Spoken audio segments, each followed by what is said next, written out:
Welcome back to the GSMC Golf Podcast presented by the GSMC Sports Network. We're going to get right into our second segment of the night, talking about Thursday's leaderboard and how it shaped out. But before we get into that, I would love to remind you guys that if you want to become a part of the show, do more supporting than you guys already do just by watching. If you want to use the tips and donations link at gsmcpodcast.net, it would go a long way and help us out severely here at the GSMC Sports Network.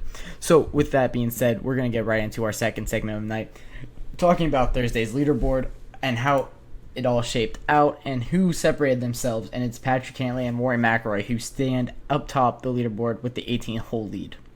Patrick Cantlay and Rory McIlroy both have different things to play for this weekend, and we're going to talk about that in the storyline segment going into segment 3. But from their games, Rory McIlroy, we're going to start with him here, and it's a bogey-free card from him on one of the more difficult golf courses in the country, and it's very impressive what he was able to do today. He goes out and he pars the first 3 holes, and that's very important. And then he's only one of how many guys did I say on number 4 to go out and get a birdie? Only one of 5 birdies on 4 in the entire field.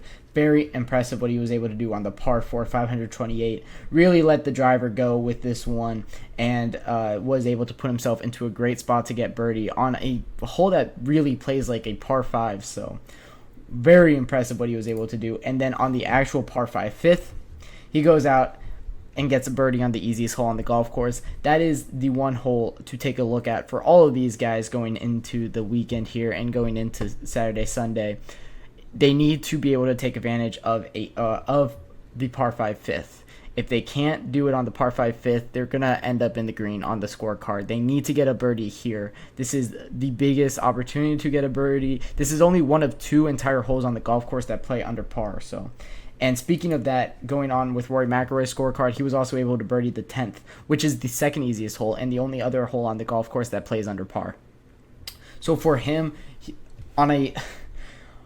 first off, I want to talk about how ridiculous these pros are. A 619-yard hole is the second easiest hole on a golf course. What are we doing here?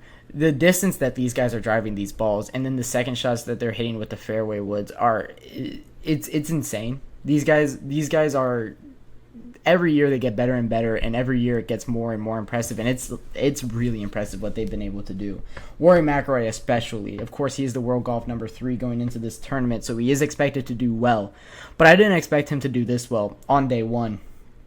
Of course, he also had 2 more birdies on this card, 16, which is the 9th easiest hole, and 18th, which is the 15th easiest hole on this golf course. Taking advantage of the easy holes, but he also birdied 4 and he birdied 16, which are 2 of the more harder holes on the entire golf course. So very impressive what Rory McIlroy was able to do today. Of course, he is also tied with Patrick Cantlay, who met him at 5 under on the day. Patrick Cantlay, this is the first time he has ever held a lead or tied for a lead in a major in his entire career. The guys on Peacock said that in the post coverage, I believe, which is very impressive. Patrick Cantlay being a mainstay in professional golf for the better part of a decade here. So what he was able to do today on the back 9 was very impressive. Rory McIlroy did it all over the card. Patrick Cantlay on the back 9. Of course, Patrick Cantlay was in the morning window of golfers today, and he started on the back 9. So it was the 11th hole that he birdied first to open his day, and then he bogeyed the 15th to go to even par. 18th he got a birdie. 1 he ended up birdieing. 5 birdieing, which is you need to. 6th, which is the hardest hole on this golf course, the hole that we talked about playing half of a stroke over par. Only 3 birdies on the entire day, and Patrick Cantlay holds 1 of the birdies on the day. So impressive work out of Patrick Cantlay on the par 3 6th. And then the par 4 8th, he gets a 3 on as well to finish with 6 circles on his card and 1 square for the bogey. Patrick Cantlay puts himself in a great position now going into the rest of this week. Of course, getting 5 under for a golf course like this, especially coming off the backs of last week when he had a very disappointing performance. I actually had him on Tuesday, if you can recall. I did my superlatives from the Memorial Tournament, and I had him the most disappointing golfer because I had very high expectations for Patrick Cantlay. And he went out and missed the cut, 7 over, had a very bad Friday. But on the backs of that, goes 5 under on a very, very difficult golf course. Very impressive what he was able to do today, and he is playing for something very important, and we'll talk about that in the third segment. Ludwig Oberg, another guy that very, very impressed me today. He was 14 for 13 on fairways and regulations, hitting every single fairway that he could. That weren't, of course, all of the fairways that aren't par 3s. And he was 16 for 18 on greens and regulation today.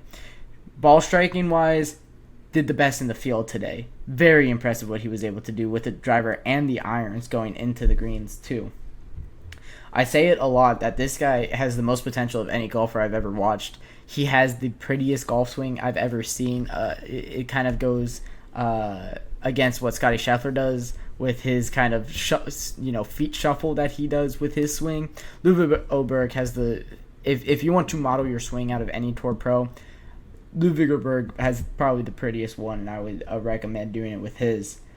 But for Ludwig Oberg, 11 and 12 were birdies for him. He bogeys 14, then birdies 18 to finish 2 under on the back nine, which he played first, and then goes birdie, birdie, bogey, birdie for six birdies on this card, 2 bogeys, ends up at a 4 under on the day, puts himself in good position. That's a big storyline I would love to look after throughout the weekend is Ludwig Oberg. Of course, we're going to talk about that again in the next segment. And then another guy that finished very well today, 3 under for Bryson DeChambeau, the runner-up in the PGA Championship. Bryson DeChambeau has played some very great golf as of late. Didn't have the best performance at Live Golf Houston. However, he comes into this tournament clearly ready to fire. 3 under on the day, only bogeying 7, which is a very difficult hole on this golf course. Played very well on the ones that went on the golf holes that went far. Got a birdie, of course, on the par 5 fifth. He could have gotten an eagle out there on that. I believe he had an eagle putt that he missed. So it could have been a better card than it was. But for Bryson DeChambeau, puts himself right in contention. Anybody really, honestly, anybody that is from 2 over, maybe even 3 over on, can win this golf tournament still, I believe. I think the cut will be around 4 or 5 over for tomorrow. So we'll see who doesn't make the cut. That will be very interesting, very fun thing to watch out for next week. But some guys that I want to highlight on the opposite end of the scorecard. Phil Mickelson, 9 over. His best days in golf are definitely behind him, getting 9 bogeys on this card and 9 pars.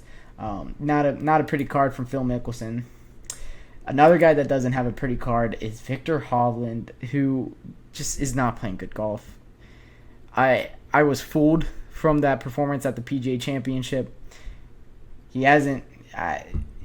He's just not back to he's not back to his 2023 form, and I really want him to be, because he is definitely one of the more fun golfers to root for. He's definitely one of my favorite golfers on tour, but he starts his day with a double bogey on 11. That was the one that I was talking about that went from rough to layup to green to 2-putt, and it just wasn't pretty. And that really set the tone for his entire round, where he goes double bogey, bogey, double bogey, bogey. He's already at 6 over. He gets two birdies to put himself back into the cut line a little bit, and then bogeys 3 of the final holes and finishes 8 over on the day. And it's not a pretty scorecard for Victor Hovland.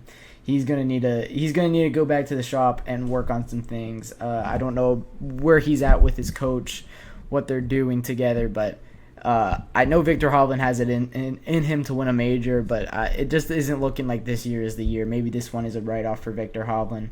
Justin Thomas, another guy that just didn't play good golf today. He has 9 bogeys on this card and 2 birdies, finishing 7 over. Not playing well on the par 5s, not playing well on the par 3s, not playing well on the par 4s. Justin Thomas just hasn't found his game yet this year, has been pretty far away from the top of the leaderboards as of late.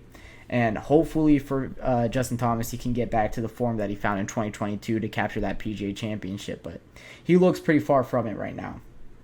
Seth Theegala also finished pretty poorly, 7 over for the official world golfer number 11, who is playing for his chance to be in the Olympic team. This is, of course, the last week cutoff for the Olympics here. So playing for that and not being able to put himself into contention, looking like he'll be cut from this one. Other big names that are around that cut line for tomorrow: Will Zalatoris at 5 over, Keegan Bradley at 4 over, Nick Taylor at 4 over.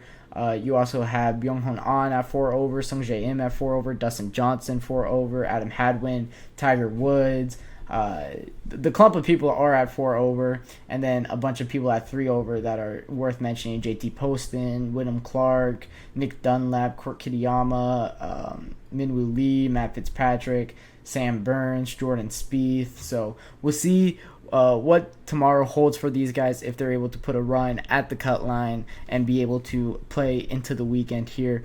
But for Thursday's leaderboard, there are a bunch of storylines to look at now, and that's what we're going to get right into in our third segment of the night. I'm going to take my second break of the night, and then we're going to get into that, talking about the top storylines at the U.S. Open.